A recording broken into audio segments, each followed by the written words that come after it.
मैं अभी आ रहा था, जब मैं देख रहा था कि गरीबों के पास मकान नहीं है,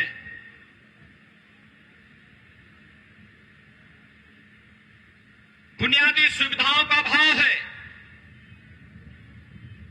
पेयजल के लिए लोग तरस रहे हैं। यहां का जंगीपाड़ा का हैंडलूम दुनिया में विख्यात था, लेकिन सरकारी सहयोग और उपेक्षा के कारण आज वो दम तोड़ रहा है। यहां का किसान आलू उत्पादन तो करता है, लेकिन फूड प्रोसेसिंग का कोई अच्छा केंद्र न होने के नाते उसे उचित दाम नहीं मिल पाता है, और किसान अंततः वह स्वयं भी सरकारों की उपेक्षा का दंश झेलता हुआ अपनी गरीबी के लिए खून के आंसू बहाने के लिए मजबूर होता है। भाइयों बहनों, बदहाली सरकार की उपेक्षा के कारण आई थी। इन गरीबों को जिनको मकान दिया जा सकता था प्रधानमंत्री आवास योजना में, टीएमसी सरकार ने नहीं दिया। जिन्हें विद्युत के निःशुल्क कनेक्शन दिए जा सकते थे, टीएमसी की सरकार ने नहीं दिया। हैंडलूम के लिए पैकेज आत्मनिर्भर भारत के अंतर्गत उनके लिए आर्थिक पैकेज करके उन्हें नई डिजाइनिंग के साथ, उन्हें नई तकनीक के साथ मार्केटिंग की सुविधा देकर के उनके उन्नयन के लिए कार्य हो सकता था, टीएमसी ने नहीं दिया।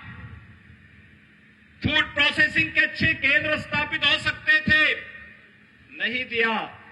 यहां तक कि देश के 10 करोड़ किसानों को देश के अंदर प्रधानमंत्री किसान सम्मान निधि का लाभ मिल रहा है। अकेले उत्तर प्रदेश में हमारी सरकार ने 2,42,00,000 किसानों को प्रधानमंत्री किसान सम्मान निधि के अंतर्गत 6,000 रुपए सालाना देने की व्यवस्था की, लेकिन बंगाल के अंदर यहां के किसान इससे वंचित हैं। दीदी की सहानुभूति किसानों के प्रति नहीं, नौजवानों के प्रति नहीं, यहां के नागरिकों के प्रति नहीं, महिलाओं की सुरक्षा के प्रति नहीं, दीदी की सहानुभूति तो टीएमसी के गुंडों के प्रति है, और उन गुंडों के प्रति है जो आपके पर्व और त्योहारों में बाधा पैदा करते हैं। भाइयों बहनों, मैं आपको यही आश्वासन देने के लिए आया हूं,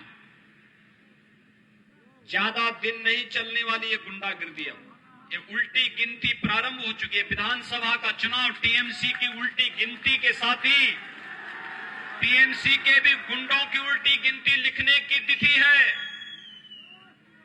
2 मई को जब बंगाल विधानसभा के चुनाव परिणाम सामने आएंगे और बंगाल के अंदर भारतीय जनता पार्टी की सरकार बनने की घोषणा होते ही टीएमसी के गुंडों की वही दुर्गति होगी जो उत्तर प्रदेश के अंदर भाजपा की सरकार आने के पहले गुंडागिर्दी करते थे। आज आप देख रहे होंगे उनकी क्या स्थिति हो रही है। कोई जेल के अंदर है, कोई उत्तर प्रदेश छोड़ करके भाग गया है, कोई दूसरे लोक की यात्रा में, राम नाम सत्य है की यात्रा में निकल चुका है। आज उत्तर प्रदेश में उसके लिए कोई जगह नहीं है। और बंगाल के अंदर भी गुंडागिर्दी और अराजकता पैदा करने वाले इन गुंडों के साथ भी यही होने जा रहा है। मुझे बताया गया है कि यहां पर सभा में आने से टीएमसी के गुंडे भी और कोई अन्य संगठनों से जुड़े हुए गुंडे भी लगातार धमकी दे रहे हैं और कह रहे थे कि बीजेपी की सभा में जाएंगे तो ये कर देंगे, एक तमाम प्रकार की धमकियां दे रहे थे। याद करना, 2 मई के बाद यही गुंडे आपके घुटनों, आपके पैरों में नाक रगड़ते हुए दिखाई देंगे। आपके पैरों में नाक रगड़ते हुए यही गुंडे दिखाई देंगे, अपनी जान की भीख मांगते हुए फिरते हुए दिखाई देंगे, क्योंकि 2 मई के बाद बंगाल के अंदर बंगाल की भावनाओं के अनुरूप, प्रधानमंत्री मोदी जी के विजन के अनुरूप सोनार बांग्ला के सपने को साकार करने वाली सरकार आने वाली है और उस सपने को साकार करने के लिए, आपका आह्वान करने के लिए आज मैं आपके बीच आया हूं। भाइयों बहनों, भाजपा की बंगाल के अंदर सरकार का मतलब डबल इंजन की सरकार। डबल इंजन की सरकार का लाभ क्या होता है? उत्तर प्रदेश में हमारी सरकार को आए मात्र 4 साल हुए और 4 साल में 40 लाख गरीबों को हमने एक एक प्रधानमंत्री आवास उपलब्ध कराया है।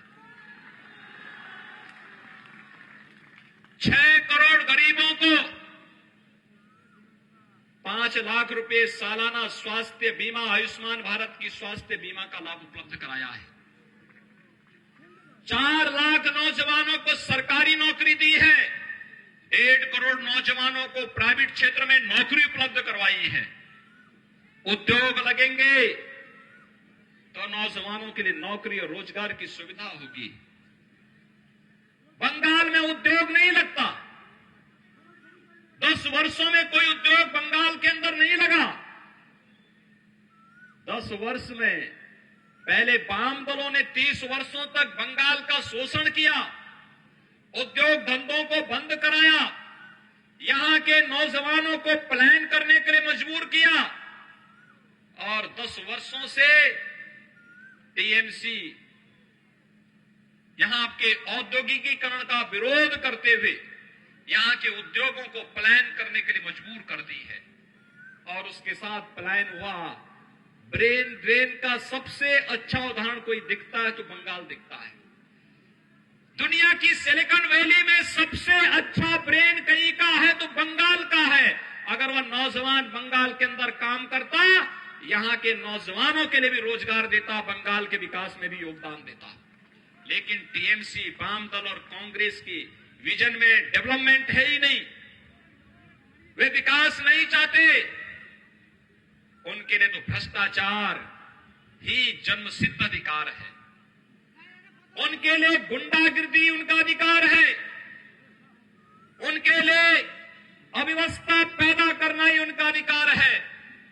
और भाइयों बहनों, इसीलिए मैं कह रहा था कि इनकी सहानुभूति बंगाल के युवाओं के साथ नहीं है, किसानों के साथ नहीं है, बंगाल की बहन बेटियों के साथ नहीं है। इनकी सहानुभूति तो केवल और केवल गुंडा तत्वों के साथ में है। और गुंडा तत्वों की बोरिया बिस्तर तो 2 मई के बाद से बंधना प्रारंभ हो जाएगा। उससे पहले कांग्रेस, वाम दल और टीएमसी का बोरिया बिस्तर पूरी तरह बांधने की आवश्यकता है। आप जानते हैं भाजपा जो कहती है उसको करके दिखा देती है। भाजपा ने जो कहा वो करके दिखाया है। जैसे गुंडागिर्दी यहां पर हो रही थी, हो रही है, ऐसे ही गुंडागिर्दी कभी कश्मीर में होती थी ना। आज कहां चली गई वहां की गुंडागिर्दी? सब गायब।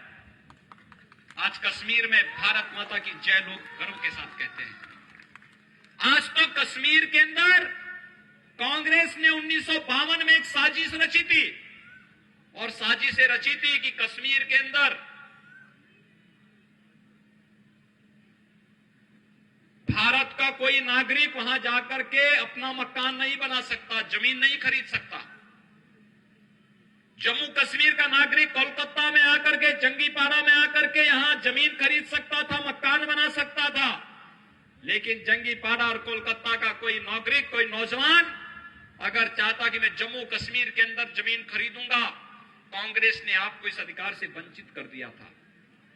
हम आभारी हैं प्रधानमंत्री मोदी जी का, जिन्होंने बंगाल के नौजवानों को भी अधिकार दिया है कि बंगाल का नौजवान भी कश्मीर के अंदर जाकर के जमीन और मकान बना सकता है, कोई उसको रोक नहीं सकता है। इसके लिए आर्टिकल 370 को प्रधानमंत्री मोदी जी ने और गृह मंत्री अमित शाह जी ने सदैव के लिए समाप्त किया।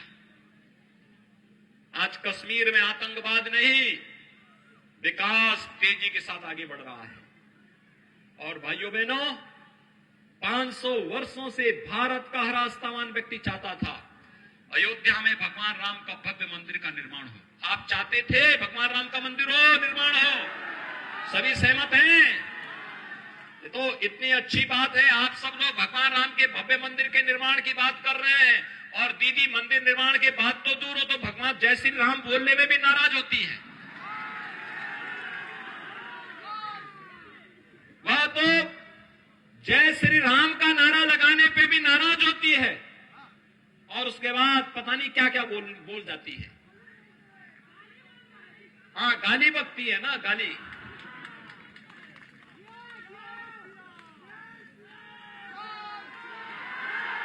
भाइयों बहनों, मैं यही आपसे मैं जानना चाहता हूं। मैं बंगाल के अंदर हर वर्ग गया हूं, और मैं आभारी हूं आप सबका। आपने ममता दीदी को जवाब दे दिया है कि नहीं, हर बंगाल का हर नौजवान, हर महिला, हर नागरिक राम को अपना आदर्श मानता है। मर्यादा पुरुषोत्तम भगवान श्री राम उसकी आस्था के प्रतीक हैं, और अगर दीदी गाली देगी तो बंगाल का नौजवान भी टीएमसी को जवाब देगा, और यही जवाब है। ममता दीदी तो पहले यहां पे दुर्गा पूजा को ही प्रतिबंधित कर दी थी। आप याद करिए, 2 साल पहले जब ईद और दुर्गा पूजा एक साथ पड़ी थी, उन्होंने कहा था कि रोजा अवतार के लिए हम समय देंगे, लेकिन दुर्गा पूजा के लिए नहीं देंगे। और मैंने उत्तर प्रदेश में कहा, मैंने कहा पहले दुर्गा पूजा होगी, उसके बाद कुछ और होगा। कोलकाता हाई कोर्ट को हस्तक्षेप करना पड़ा था, और कोलकाता हाई कोर्ट ने कहा था कि अगर उत्तर प्रदेश में दुर्गा पूजा हो सकती है तो बंगाल के अंदर क्यों नहीं हो सकती। यहां के अधिकारी हमारे अधिकारियों से जानकारी ले रहे थे कैसे आपने व्यवस्था की, तो हमने कहा इसके लिए इच्छा शक्ति चाहिए, आस्था के साथ खिलवाड़ करने की प्रवृत्ति बंद होनी चाहिए। सेकुलरिज्म के नाम पर हिंदू भावनाओं के साथ खिलवाड़ बंद होना चाहिए। जिस दिन खिलवाड़ बंद हो जाएगा, अपने आप दुर्गा पूजा अपने आप होती हुई दिखाई देगी। भाइयों बहनों, दुर्गा पूजा को रोकने का प्रयास हुआ। मां सरस्वती जो हमारी ज्ञान के अधिष्ठात्री देवी है, सरस्वती पूजा को भी प्रतिबंधित करने का प्रयास हुआ, लाठीचार्ज कर दिया जाता है। एक बंगाल की धरती तो अध्यात्म की धरती है। कभी चैतन्य महाप्रभु भक्ति का, वैष्णव भक्ति का संदेश बंगाल की धरती से देते हुए जगन्नाथपुरी तक जाते हैं। कहीं रामकृष्ण परमहंस अध्यात्म की ऐसी ज्योति जलाते हैं कि स्वामी विवेकानंद का उद्भव होता है, और जंगीपाड़ा के अंतपुरा में तो रामकृष्ण मठ भी है, जहां पर स्वामी विवेकानंद ने योग की दीक्षा ली थी। यही तो धरती है जहां नरेंद्र से विवेकानंद बना हुआ एक सन्यासी दुनिया के अंदर जाकर के सनातन हिंदू धर्म का पताका गाड़ करके कह देता है कि गर्व से कहो हम हिंदू हैं। यही तो कहा था स्वामी विवेकानंद ने। तो जंगीपाड़ा के नौजवानों, स्वामी विवेकानंद का ये घोष आप क्यों भूल गए? क्यों भूल गए? अपने इस परंपरा को आगे बढ़ाइए। बहादुरी के साथ आपने टीएमसी के गुंडों का अब तक मुकाबला किया है। 28 दिन और हैं, मात्र 28 दिन। 29वें दिन आप देखेंगे जैसे मेढक बिल के अंदर छुप करके अपनी जान बचाने का कार्य करता है, ऐसे ही ये भी सब छुपते हुए दिखाई देंगे। कोई भी टीएमसी का गुंडा आपको सड़कों पर नजर नहीं आएगा,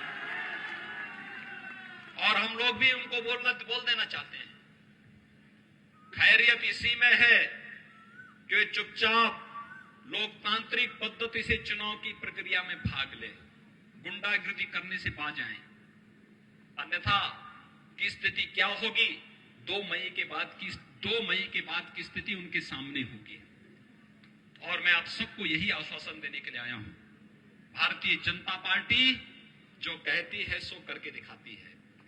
अयोध्या में भगवान राम के भव्य मंदिर के निर्माण कार्य को 5 अगस्त 2020 को प्रधानमंत्री मोदी जी ने आगे बढ़ा दिया है। आज अयोध्या में भगवान राम का भव्य मंदिर बन रहा है। मैं बंगाल के नागरिकों का आभार व्यक्त करता हूं, जिन्होंने समर्पण निधि के माध्यम से अयोध्या में भगवान राम के भव्य मंदिर निर्माण के लिए अपना योगदान दिया है। यहां की बंगाल की भी जनता ने कंट्रीब्यूशन किया है अयोध्या में भगवान राम के मंदिर निर्माण के लिए। हर भारतीय का योगदान है और आज भगवान राम का भव्य मंदिर का निर्माण अयोध्या में बन रहा है। ये राष्ट्र मंदिर है, भारत की आस्था का प्रतीक का मंदिर है। ये मंदिर इस बात का द्योतक होगा कि कोई हमारी आस्था के साथ किन्हीं कठिन परिस्थितियों भले ही हमारी आस्था पर कुठाराघात करने का प्रयास करेगा, लेकिन हम सनातनी हैं, अपनी आस्था का सम्मान करना भी जानते हैं और उसकी पुनर्स्थापना करना भी जानते हैं। कोई उसका बाल बांका नहीं कर पाएगा। और यही तो हम कहने के लिए यहां पर आए हैं। भाइयों बहनों, यहां के आलू किसानों की समस्या का समाधान हो, हैंडलूम के कार्य के साथ जुड़े हुए हस्तशिल्पी हो, या फिर यहां पर पेयजल की सुविधा, प्रधानमंत्री मोदी जी ने जल जीवन मिशन के अंतर्गत हर घर नल की योजना प्रारंभ की है। हर घर नल, घर घर जल, यानी हर घर में शुद्ध पेयजल की आपूर्ति करने की व्यवस्था जल जीवन मिशन में कर दी है। भाजपा को लेकर के आइए, भाजपा की सरकार बनाइए और विकास की योजनाओं के माध्यम से अपनी तकदीर को बदल करके प्रधानमंत्री मोदी जी के सोनार बांग्ला के सपने को साकार करने में अपना योगदान दीजिए। यही आह्वान करने के लिए आज मैं आपके बीच यहां पर उपस्थित हुआ हूं। आप सभी लोग मेरे से सहमत हैं? सभी लोग सहमत हैं? दोनों हाथ उठाइए। देवजीत सरकार आप इधर आइए।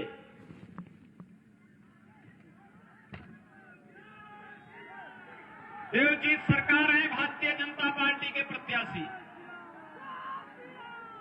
कोलकाता हाई कोर्ट के अधिवक्ता हैं, प्रैक्टिस करते हैं और आपकी सेवा करने के लिए पिछले 4 वर्षों से प्रैक्टिस छोड़ करके जामपाड़ा के, जंगीपाड़ा के लोगों की समस्याओं का समाधान करने के लिए यहां पर कार्य कर रहे हैं। और यही कहने के लिए मैं आया हूं देवजीत सरकार को, जिन्होंने जंगीपाड़ा की समस्या का समाधान करने का बीड़ा उठाया है। पढ़े लिखे लोग हैं, आपके बीच में आकर के आपकी समस्या का समाधान करने के लिए तत्पर हुए हैं। और इसीलिए दोनों हाथ उठा करके मेरे साथ बोलेंगे, दोनों हाथ उठाएंगे। जय श्री राम, जय जय श्री राम, जय जय श्री राम, जय श्री राम।